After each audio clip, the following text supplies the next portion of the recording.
Welcome back. In this module, we will be discussing Bernoulli and binomial distributions. Before going into the details of the distributions, let's first again try to understand what binary variables mean. A binary variable is a random variable with two possible outcomes. We have discussed binary variables in the previous modules as well, but just to give you an overview, some examples of binary variables are, for example, flipping a coin. So we have a random variable that can hold two values, head and tail. Then another example is a random variable that can be yes or no, pass, fail, man, woman, black, white, and we can think of infinitely many cases where a variable can hold two different discrete values. So this is an example. These are few examples of binary random variables. So we have these pictures denoting these random variables. Now let's try to mathematically write this down. We consider random variable x. So, I mean, these choices, these can be represented as 0 and 1. So we have a random variable x that can hold two values, 0 and 1. And let's assume for the case of the head and tail, so and assign these values. So let's put 0 to heads and 1 to tails. Or, I mean, it's just a random choice. We can choose other way around as well. So now, okay, so I have flipped it here. So let's assume that 1 is heads and 0 is tails here. And now we assume that the probability of heads is mu. Then what we can write is, for this random variable x, the probability of x is equal to 1 given mu. So mu is the probability of heads, is mu. So I mean this part is more or less redundant, but this is a mathematical notation to represent. So mu, since mu is a probability term, mu can hold a value between 0 and 1. So what we see from here is that because we assume that the probability of heads is mu, we state it like this: probability of x is equal to 1. So heads given mu is equal to mu. It should be very straightforward to then write the probability of x is equal to 0 or x is equal to tails. So that would be probability of x is equal to 0 given mu is 1 minus mu, right?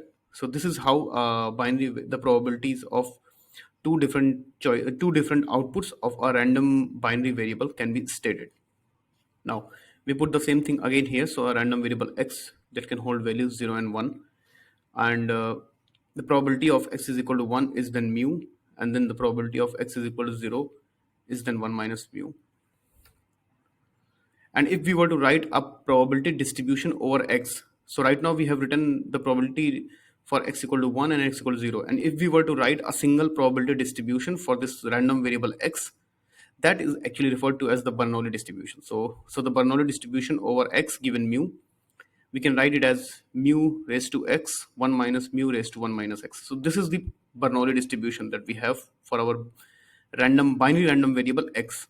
So it's very easy to quickly check that. For example, if we want to get the probability of x is equal to 1, if we put x is equal to 1, so this is mu raised to 1, 1 minus mu raised to 0.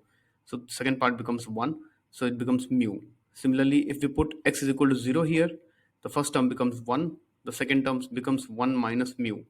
So the probability of x equal to 0 is 1 minus mu. So we get these two probabilities from this distribution. That verifies that our this distribution is correct. Now, it is very so some properties of this Bernoulli distribution are that this distribution is normalized. So if we sum up over all possible all values of the random variable, it should be equal to 1, and we will quickly check this. So when we say the distribution is normalized, it would mean summation over all values of x, the probability of x, and that would be is equal to, for x equal to 0, it is mu. So we have mu here, and for x is equal to 1, it is 1 minus mu. So 1 minus mu plus mu, that is 1. So what we see is that the distribution is normalized. That's proved now. Then we derive the mean and the variance of this distribution. So the expectation over x we say as mu, and then we look at it here. So the expectation over x can be written as summation over all possible values of x times probability of x. So that is equal to 1 times mu, because the probability of x equal to 1 is mu, plus 0 times 1 minus mu, so is equal to mu. So what we get is expectation of x is mu. Similarly, variance of x can be written as expectation of x minus expectation of x square. And so we expectation of x we have derived mu, so expectation of x minus mu whole square. And this can then be stated as expectation of x minus mu whole square probability of multiplied by the probability of x. We open this summation, we get 1 minus mu square times mu plus 0 minus mu square times 1 minus mu. Yeah, so that becomes mu times 1 minus. So for example, now if we just take 1 minus mu common from the whole equation, we get 1 minus mu times mu, and then we have a 1 minus mu plus mu. So that gets cancelled, and then we are left with mu times 1 minus mu. So the variance of the random variable is Bernoulli distribution is then stated as mu times 1 minus mu. So now let's try to understand this in the context of given set of data samples. So let's say we have a data set D comprising n samples. So x1, x2 up to xn. So we have xn samples. Similar to the Gaussian distribution, we now try to write the likelihood function. Since it comes from the IID, we assume it to be independent. We can just write the overall likelihood function as the uh, product of the probability of each of these conditional probability of each of these data samples given mu. So that becomes p xn by mu, and then product over all values of n from here. So that is the likelihood function that we define here, and we have done the same thing in the past also for Gaussian distribution, or for in general for any probability distribution we can state it like this. And for the Bernoulli distribution we then put this value, so that is here mu xn into 1 minus mu raised to 1 minus xn. If this is something that is not very clear to you, I would recommend going to the previous lecture. There's a module on maximum likelihood estimation. I would recommend going through that lecture, and this should be clear why we write it like this. And then substituting it with this is just putting the Bernoulli distribution here. Now, we have also seen in our previous modules that we maximizing the likelihood function is also equivalent. Mathematical problem is equivalent to maximizing the log likelihood. And so we just take the log, and when we take the log, what we get here is we take the log on this function, and then what we obtain is this. So we obtain summation. So when we take the log of this, we get xn times ln mu plus 1 minus xn times log of 1 minus mu, and then we have a summation over all values of n. So that is the likelihood function that we want to maximize. And if so I mean, it's very common to if you are solving a deep learning problem, or if you're let's put it like an optimization problem. So if you are solving an optimization problem, it is very common to pose it as a minimization problem. So rather than maximizing the log likelihood, what is done very often is to minimize the negative of the log likelihood. And if you take the negative of this, it and if you look at this thing closely, it is equivalent to the binary cross entropy function. Interesting, right? So if you have done some machine learning, and if you have solved classification problem, if you have done binary classification, the binary classification problem, it is very common to use the binary cross entropy as the loss function. And what we see here is that if you assume that the data, if you describe the distribution by the if you describe the distribution by Bernoulli distribution, what we see here is that the maximum likelihood estimate results into a binary cross entropy function of course the negative, with a negative sign. So knowingly or unknowingly, you have assumed the Bernoulli distribution of your data. Yeah, so let's now try to estimate the maximum likelihood. uh, let's try to conduct the maximum likelihood estimation on this. I'm not putting the details here, but if you just take the derivative with respect to mu ml and do the computations, you would end up with this. So the maximum likelihood estimate is just the 1 over n summation n equal to 1 to n xn. So for example, if you have, there are total n samples, right?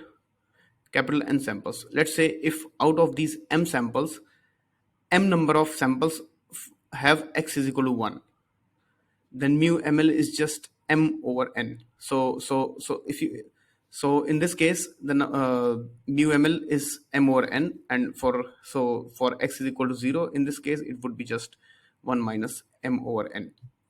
What we see from this equation is that if for example, if we take a case of m is equal to n is equal to 3, so if we take three observations, and for all the three observations we get x is equal to 1. From the maximum likelihood estimate, what we see is that the probability of heads is then 1, right? Because if you see here now, mu ml is just 1 over n, 1 over 1, so the probability of heads is 1. But that's not true, right? That is overfitting. So what we see is that with the maximum likelihood estimate, we can end up with false interpretations. We can end, in this case we are just overfitting the data, and this issue can be reduced if we take the Bayesian approach, if we try to bring in some opinion, bring in some information from the prior, and this we will see later. We have seen the Bernoulli distribution in the previous slide. Now we talk about binomial distribution. We conducted for the Bernoulli distribution, we, for example, took the example of a coin. We flipped a coin once, and we were modeling the distribution over heads and tails. But we conducted only one trial and defined the distribution. If we extend this distribution to multiple trials, that's what binomial distribution is. So the binomial distribution describes the output behavior of multiple random experiments. If you take the number of trials as one, that becomes Bernoulli distribution. So we define the binomial distribution with this expression. So for example, if we assume again the same case, we assume that the probability of heads is defined as mu for a random experiment.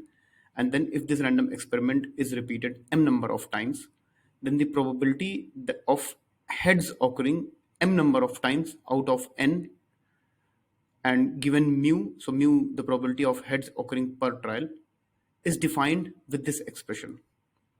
So this part, this is a normalizing coefficient, and this expression together forms the binomial probability distribution for the binomial distribution. So this term, if you're not aware of this is also equivalent to what we call NCM, and also defined as the factorial n over n minus m factorial m factorial. And for example, if we take the case of mu is equal to 0.25, so this one, on the x-axis we have m, so m is the number of heads occurring. So we have 11 trials here, so we have 10 trials here, sorry, n is equal to 10, and what we have here is different possible values of m. So probability that no heads occurs in the 10 trials, probability of one head occurring out of the 10 trials. So this is the probability distribution over m for the binomial case. If we derive the mean and variance for this distribution, so the expectation of the binomial distribution can, if we compute, it comes out to be n times mu, and the variance of the binomial distribution is defined using this expression. So this m minus expectation of m whole square, then the binomial distribution multiplied by the binomial distribution. So if we plug it in here, we solve it, we get here is n times mu times 1 minus mu. So this is the expectation for the binomial distribution, and this is the variance.